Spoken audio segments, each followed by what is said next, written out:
Umachi is a modern Linux distribution built on top of Arch Linux and Hyperland, the tiling window manager, to create an absolutely gorgeous and fast system.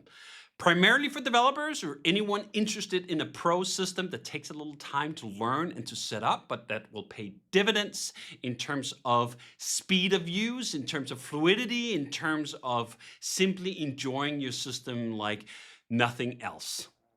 I came from the Mac. I've tried to bring over the best of that world, combine it with the best of the Linux world, and come up with just something new that taps into all the exciting stuff that's been going on in Linux subcultures for quite a while now. Omarchy looks like nothing else. Unless you've been browsing the R Unix porn forums on Reddit, this is a truly new and unique system for anyone who's been used to commercial operating systems or mainstream Linux distributions like Ubuntu or Fedora. So let me take you for a ride. Let me show you how Umachi works, and I think you're going to like it. So this is how Umachi greets you when you've just started up your new installation. As you can see, it is quite bare. There are no icons to click on. There are no files on the desktop. There's just a beautiful backdrop to the Tokyo Night default theme.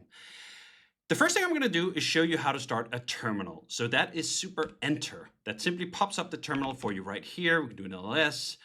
It has a nice little starship prompt. So if I hop in and out of directories, I get the little prompt here going. And if I hop into Umachi, for example, you can see it even shows you the GitHub status.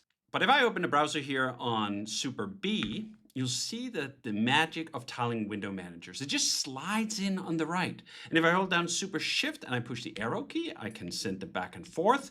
If I hold down Super J, then I can switch them vertically or horizontally. And of course, I can keep doing this. If I start another terminal on Super Return, I get it right below. If I close things out, it goes back to full screen. I can open any other program. For example, on Super T, we have the activity monitor from BTOP. Always a favorite when anyone wants to take a picture of their cool Umachi desktop. It just looks beautiful when you need to see it. What also looks really beautiful in Umachi is web applications. We have baked a bunch of them in a beautiful frameless way. If you hit Super A, you get an AI. I use GPT-5. If you hit Super W, that's how you close a window. And if I hit Super Shift A, I get Grok. We have a bunch of different web applications. I also have X here on Super X. Always a bit dangerous opening this in the middle of a video. Now that looked all safe. People getting excited about Rails World 2025. Excellent. What I really like is when you combine these two things together. When you have the TUIs and you have the web applications just living side by side with none of the chrome, none of the ugliness, it's just a beautiful way to do computing, because there really aren't a lot of so-called native applications on Umachi. By far, the majority of things you will do on Umachi will be done through the terminal. With the TUIs, it'll be done through web applications. But there are all these ways you can start things with the keyboard. I've shown you Super A to start the AI and Super T to start the activity monitor. But if you're starting any other application, you can also hit Super Space and you will get the launcher. There's a bunch of applications built in by default. For example, Basecamp here. We got Brave, which is the new browser I'm trying out. It's not one of the defaults. Maybe it will be one day. There's a calculator here from GNOME. This is actually one of those native applications. I don't totally love it. I think we're going to use a new calculator in a future version, but that's what's here for right. But what's really neat is that the entire system is controlled through the Umachi menu. You can either get to the Umachi menu by clicking up the Umachi icon up here, and you'll see it, or as you'll see if I hover over it on Super Alt Space, You hop into the menu. And from the menu, you can do everything. You can even hop into the launcher as we had on Super Space, or you can start diving into the submenu. And let me show you a few of them. Learn, for example, is where we have everything lined up for you to explore the system, to learn the system, to learn the individual components. If I hit key bindings here, you will see a nice way of just getting a way of seeing all your key bindings. For example, if I forgot how to do that terminal, I can just start writing it. Oh, it's on super return. But let's keep going here down through the learning. You also have the Umachi manual. It's a great place to learn about how to set up the system, how you install the system, how you configure the system. I make quite the effort to ensure that it's always up to date with the latest versions. And if you're feeling more curious about how everything is set up, you can hop back out on the index here with all the manuals for Omicom, and you can read a little bit about the philosophy, the doctrine of how all the Omicron setups and Umachi is steered from a philosophical perspective. But let's hop back in under Learn and see. You'll also find the Hyperland Wiki, which is a great way of learning how to configure your system, what all the variables and key bindings and whatever else is. You have the Arch Linux wiki as well, which is a treasure trove when you're trying to figure out how to install something, especially on more ancient systems. There's a great guide in there on getting up and going on older MacBooks. And as you can see now, I'm not actually using the arrow keys to go back and forth. I'm just typing. And that is one of these magical things about the Umachi menu. You just start typing the things you want to learn about. I'm here. I want to check out the NeoVim key map bindings. Okay, that's where I am. I'm going to hit Super W. I close it back out. I can hop back into the menu. It's really fast to do it this way. Now under Capture, you have a few different things for doing screenshots and screen recordings. You can even grab a little color picker here. All of these things are also accessible on key bindings. Super K, you'll see all those key bindings. For example, if we're trying to figure out the different ways we can do screenshots, we can just start typing here and you'll see, oh, Control Print is how I start the screenshot of a whole display, and print alone is just a region. Actually, let me do this. I'm going to hit the print button. I'm going to do a little screenshot here, and you'll see it pops up into this nice little editor where we can draw some arrows here and point out that the sun is really the most important thing in this picture. You can either escape out if you want to discard it, or just hit return and it'll save to your clipboard and to the file system. Well, let's keep going here and jump into toggles, for example. On toggle, you can toggle the screensaver on and off, whether you want that starting after 2.5 minutes of inactivity. You might want to turn that on if you're on a power-strained system or if you're running on battery. It is quite the show. I should actually show you the show. Let me show you the show. Let me show you the sizzle here. You can exactly also start it by jumping down to the system menu. And now, isn't this pretty cool? These are all these wonderful different effects out of the Python terminal text effects library. We're simply just playing through all of them. I love looking at this kind of setup. It's just running into terminal and you can stop it at any time on any key, but it is a beautiful addition to the Umachi setup. But let's keep going through the menu and I will show you everything else that you can set up. As I said, under toggle, you can toggle on and off the top bar. If you're restrained on vertical space, you can turn on and off the idle log, and there's even a night light to get that nice orange glow if you're sitting in front of your computer in the middle of the night. But let's hop in here under style and I will show you themes. Themes are super cool but before I do that, let me actually just open a couple of applications. I'm going to open a browser here and I'm going to open BTOP.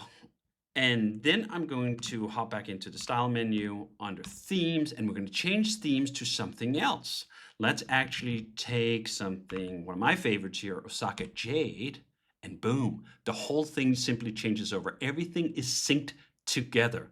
If I hop in here, I close this out and I hop into a terminal, I'll show you NeoVim is also tied into this setup such that NeoVim is styled with the correct theme that matches that. We're styling the browser. We're doing it live. That actually required a whole micro fork of Chrome to get it done, but we got it done. Everything is tied together such that these themes will just update everything.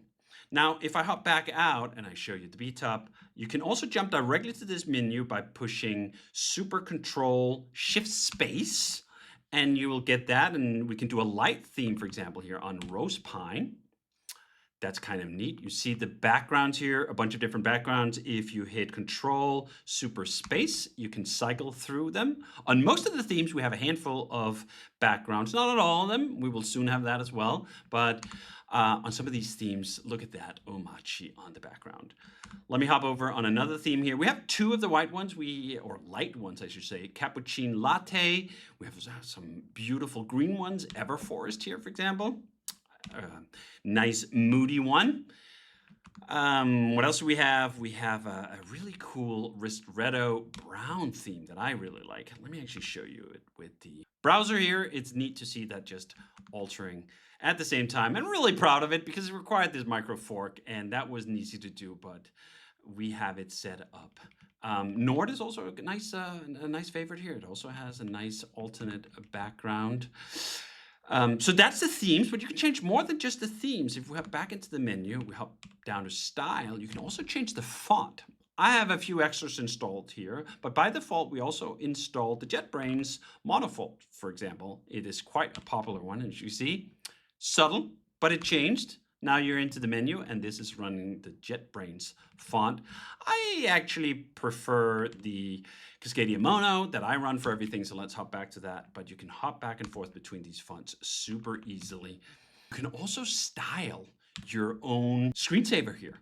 If we hop into this and you want to put in your own ASCII art, if you change this file and you save out, by the way, that is NeoVim, so you're going to use :WQ, that'll save and then quit. You will have the new logo on your own personal screensaver. Isn't that neat? You can actually do the same thing with the About screen. You can change the Umachi icon here, and if you do, and you hop down to About, you'll see it displayed right here with your own setup. This is one of those things that's really magic about Omarchy. It's really magic about Linux in general, that this is your operating system. All of this is just open source. You can hop in at any time if you want to look around and see how things are done. You can hop to the Umachi path. You can start your NeoVim editor, and you can simply just start browsing and look at, oh, I wonder how the screen recording is done, for example.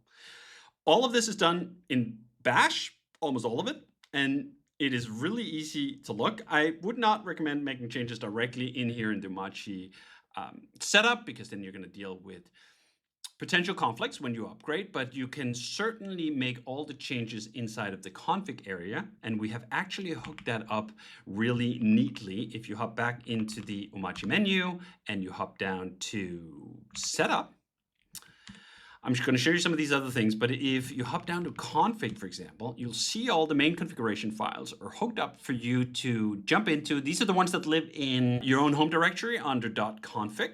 So if we wanted to change the idle, for example, like how long should it take before the screensaver starts? We could make that 250 seconds instead of 150. I'm not going to do that, so I'm just going to quit out. But if you do that from this menu, then the changes will be immediately apparent. So let me actually show you that. I'll hop down to config. I'll hop down to the way bar. That's that top bar that you see up there. And let's say I don't really want the clock.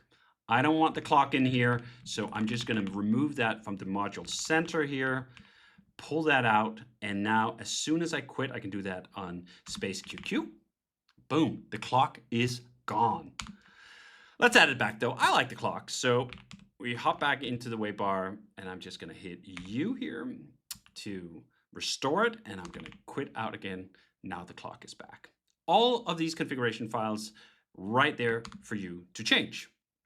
But let's keep going through the setup here, because there's some curious stuff.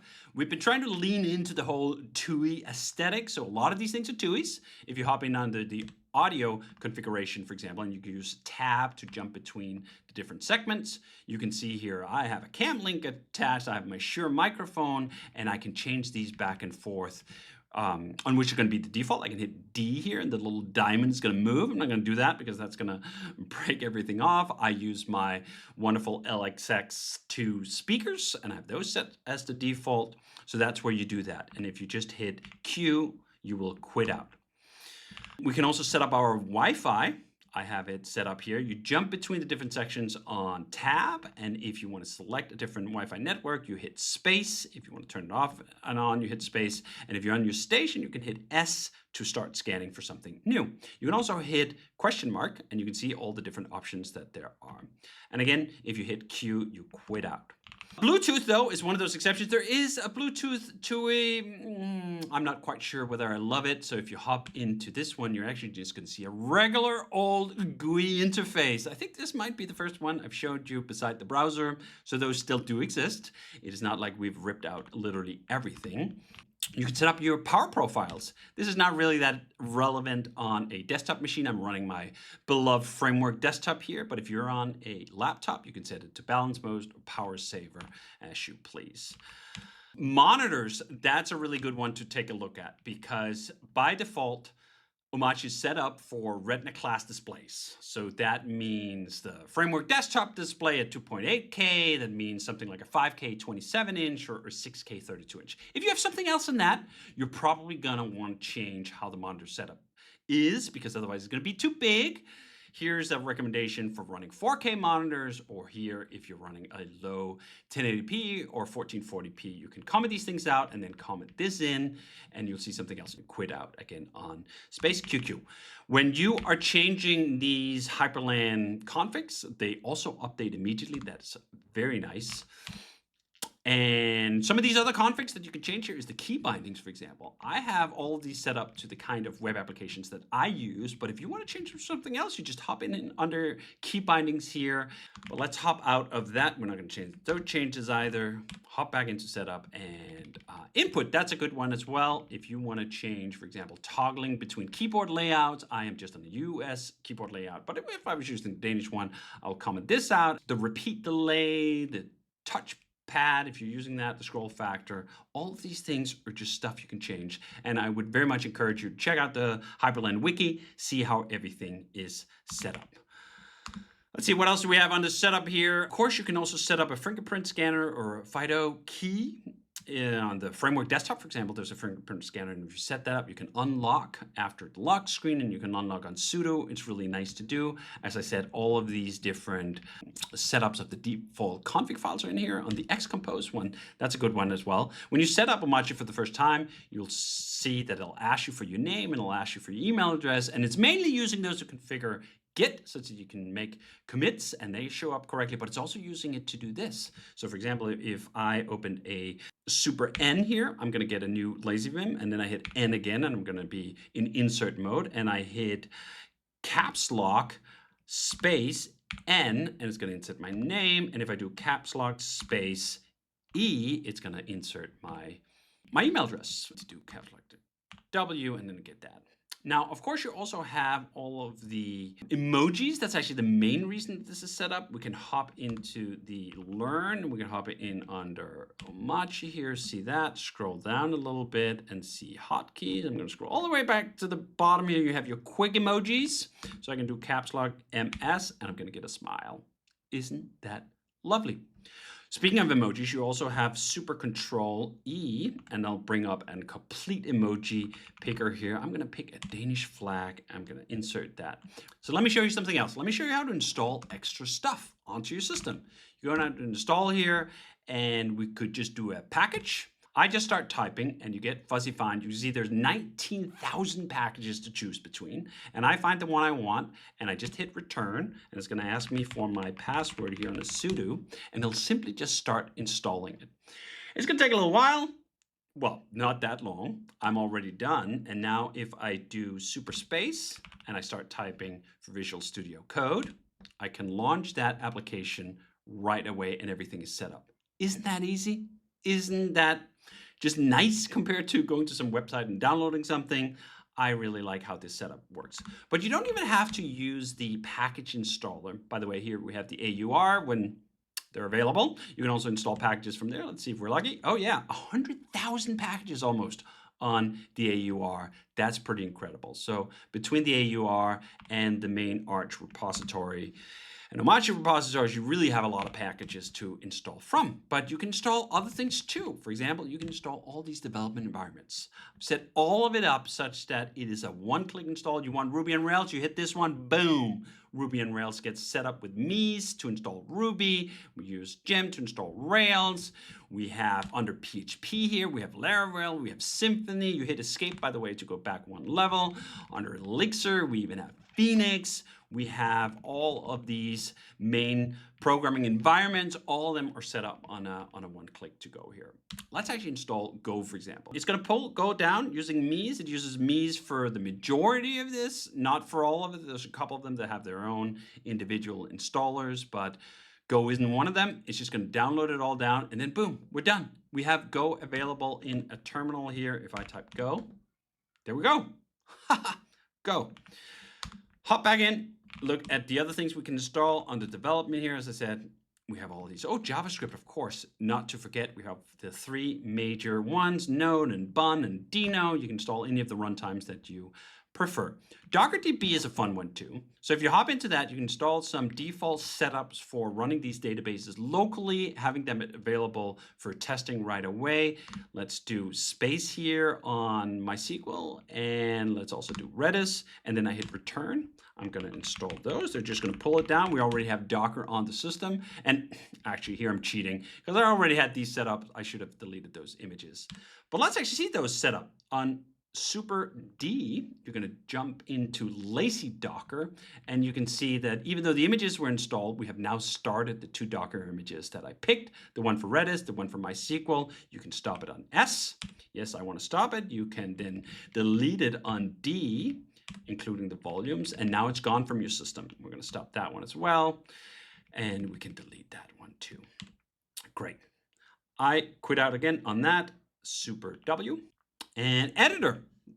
You see how I just installed VS Code? You can actually also install VS Code right here. You don't even have to know the name of the package and fuzzy find that. Actually, let me just show you that. So if I jump back here and go down to remove, I go down to package. I have all the packages that I've installed, 200 on the system right now. That's a bit more than we installed by default. I've installed a little extra. But if I find Visual Studio Code here and say, I don't want it, I just hit return, I enter my password, and boom, that is now gone. If I go search for it, no, there's no Visual Code. Let me add it back. Install, editor, VS Code, enter my password. And when you install it this way, we have this nice little extra that'll start the editor for you. Isn't that lovely? And again, if you don't want it, you go down to remove, down to package, Visual Studio. You see, it's just a package that it installed for you. We can remove that from the system right away, and away it goes. As you can see in here under editor, we actually have quite a few different ones. We have Cursor, that's on the AUR. We have Z, Sublime Text, and Helix. Let's actually try Z here. I've heard a lot of good things about that as well. I am a new Vim stand. That is the default in Umachi. But if you installed Z, right here it is. And again, if that is not something that you want, you just remove it. It makes it super easy to try new packages out and be able to cleanly remove them from your system. We have more, though. We also have a bunch of AI tooling. We could install LM Studio, for example. I've tagged the ones that are on the AUR, since the AUR sometimes have a little bit of problems with some dedozzing. But if we install LM Studio here, oh, my fat fingers on the password weren't quite right. It's going to pull it down, and you can see this is actually an app image that's set up and inside of another package, and now I can hit LM Studio. It takes a second to start up, just note that, but not that much of a second, and I am here on a system I actually already had a setup on the system, so it found the config files that I already have. Let's see if it knows about Umachi. I don't think it will, because we're just going to use the last year's model. I was testing GPT OSS 20 billion model, or 20 billion parameter model here. Let's see if that works. What is Umachi? Does it know? It's going to boot it up. It's going to process the prompt, and we hopefully will get an answer. It's a political theory. Oh my gosh, I'd never seen this before. This is actually wonderful. That is kind of fun. Yeah, of course, this is not searching on the internet like AI would do if we asked a live model here, what is Umachi? Let's see where ChatGPT has to say. Oh, it is up to date. It is your own Arch-based Linux distribution, core identity, opinionated Linux. Yes, yes, very nice here. Let me show you what else you can install under AI. You can install Gemini and Claude, for example. Let's do Gemini here. Do I have that on the system already? I might already have it on the system. Or maybe I didn't.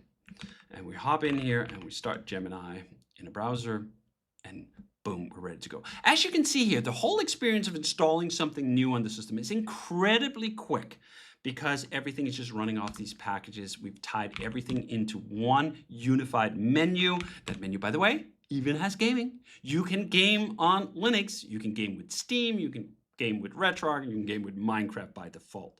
And of course, again, you can install any package you want. So if there's something you don't find set up here in the defaults, you just install that. If you go under Style, you can even install new themes. We can hop in here and see if I start a browser here, all the extra themes. Let's move this window out of the way, by the way. We can do that in two ways. I can hold down Super and then click and just drag, or I can hold down Super and hit W. That'll take it in and out of this floating mode. That's quite nice. Let's scroll down and find one of the extra themes that someone has made. This Mars one looks interesting. Let's have a look at that. And we're gonna copy the URL setup here. Gonna paste that in. Remember when you paste into a terminal that is on Control-Shift-V, not just Control-V, because Linux terminals use that as control key. So if you're coming over from the Mac, that is going to frustrate you for some time. But it's gonna clone this down and voila, right away, everything is simply set up and tied to that theme. And if I remove that, we have a nice picture of Mars. Let's go to Mars. Now, if I didn't want that, I can hop back into the Umachi menu. I can go down to remove. I can go down to theme, and you see all the extra themes, not the default themes, but the extra themes. If I remove that, boom, it removes and then just jumps to the next theme. I think this is the matte theme we have. Let's hop back into style, theme, and pick something else. Let's just jump back to Tokyo Night. That's the default. It looks wonderful. What else can you install under style? You can install your own backgrounds. So if I open this, for example, I will see all the default background images. And if I open another file manager here, I can go find my own image, throw that right in there next to the other backgrounds. And once it's in there, I can hit Control Super Space, and I will simply be cycling through all the backgrounds that are in that folder. Under Style 2, you can install different fonts. I have actually hooked up some of the common fonts that require a package to install. The Firecode font, if we install that, it's going to pull down the package, and it's also then going to set the font. We already had it. Boom, it has set it, and you see it changes it up here in the waybar. It changes it into terminal. It changes anytime you use a mono font. But again, as I said, I really like looking at my Cascadia mono font, so we're going to hop back to that. I think that was everything under style, wasn't it? Yep, one back out. Now, one that's really neat here is that all of these web apps that you have, you can just add your own. We built the entire system in here, and if you start it like this, and we do GHH blog here to add a new one, and we're going to add my personal blog here on Hey World, and then we need an icon. Now, I'm suggesting dashboard icons here.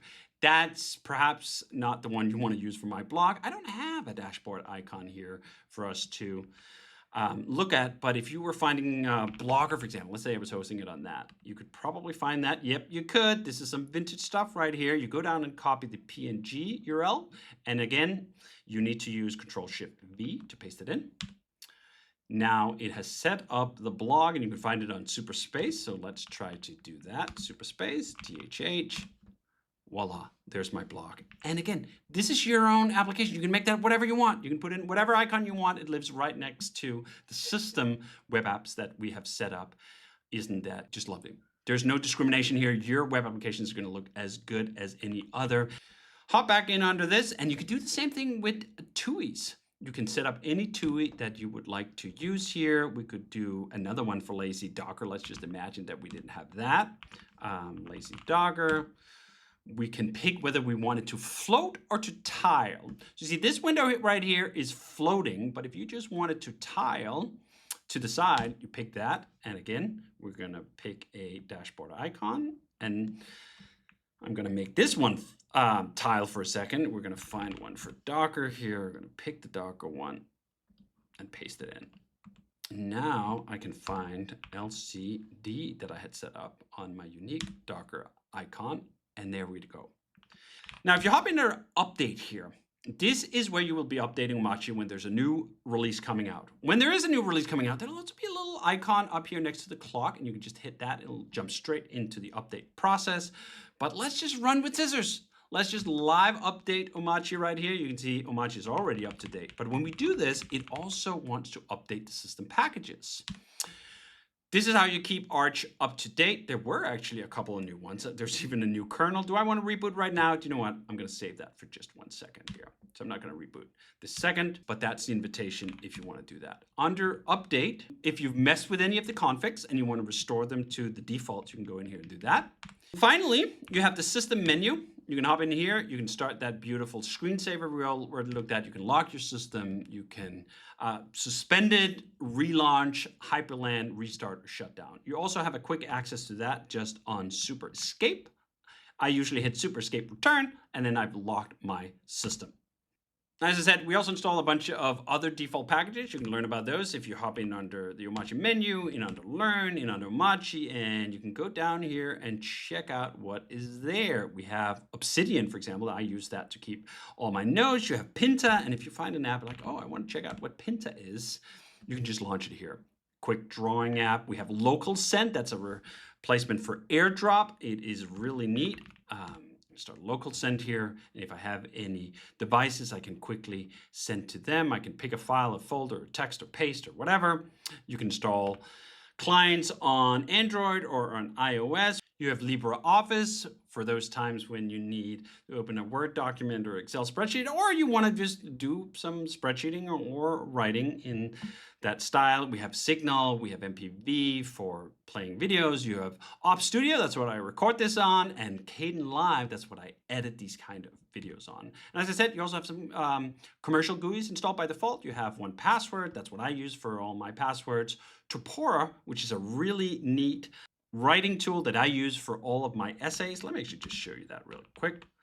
Topora here, what I really love is, you see it like this, it looks nice, then you hit F11, and now it's just writing bliss. There's literally nothing else on the screen here. Do I hit F11 again? I could jump out of that. So that's the basic of Umachi. It is a beautifully, fully set up system, ready for anyone to do production development work with everything you need, from your editor to your AI to your development environment, with all the configurations set up and done for you, while leaving you free to change whatever you want to change. This is your system. This is not Mac OS. You don't have to beg Apple for something. This is not Windows. You don't have to beg Microsoft for anything. This is Linux. You get to change whatever you want to change. Now, let me show you how to actually install Umachi. Umachi now comes on an ISO. I'm going to show you here in a VM how to set that up. You download the ISO from the website, you get it onto a USB key, and you plug it into your computer, make sure that secure boot is turned off, and then you simply boot from it. And it'll automatically hop into the Umachi installer. That'll first detect your network, and you'll answer a few questions. It'll answer your username here, mine is DHH. It'll ask for a password. If you enter that password wrong, of course, you'll be let know that those don't match and that they have to match. And then you can enter your full name here if you want the GitHub setup. I like to have that set up. And then, of course, you also get those autocomplete keys. I enter my email address and then a host name for the machine. If you want to use that, I can just hit return, and it's going to be called Umachi. Now you can filter down your time zone and enter your keyboard. And if everything looks correct, you can say, yes, I want to proceed. Now you get to pick where you install this. And it's really important that you pick a drive that it's free. Umachi takes over an entire drive. There's no dual booting on a single drive. You can, of course, dual boot if you have two NVMe slots in your machine, but otherwise, make sure you pick the right one. Make sure you have a backup, because as soon as I hit return here, it's going to overwrite it. It's going to encrypt everything. It asks you one more time to confirm it. And by the time you're done with that, you're going to get the countdown to the big formatting. You can still quit out at this point, but now we're off to the formatting effort. It takes about a minute to format this on my 1 terabyte drive and lock things down with the default disk encryption, which will be unlocked by the password that you entered. We also use that password by default for setting up your user and going to root. So make sure that you pick something you'll remember. And this is the thing about Umachi 2. Everything is set up to unlock with disk encryption, and you hop straight into the system. And after that is going, we will have the Arch install under the covers, install everything that you need for the latest version of Arch. That means you get the latest version of the Linux kernel by default. This is an online installer, so you do need to be online. And of course, it helps if you are on a fast connection. I have a pretty fast connection here, and I can do a complete installation of Omarchy in about 5 minutes. That includes the 1 minute spent formatting the drive, another minute or so installing all of the Arch defaults, all of the Linux kernel, and all of that stuff, and about 2.5 minutes installing all of the packages that we need for Umachi. Now you can see Arch is done installing. Umachi takes over and starts installing its own package list. There's about 100 and some packages and a bunch of dependencies. So depending on your connection, that can take a while as well. But we will simply just power through this. It is all based on top of the Umachi package repository that we've set up for the default packages that we absolutely need and can't get through the Arch core or extra repositories. It also leans on those as well. It does not depend at runtime on the AUR, so if that's having problems, you won't have an issue installing Umachi.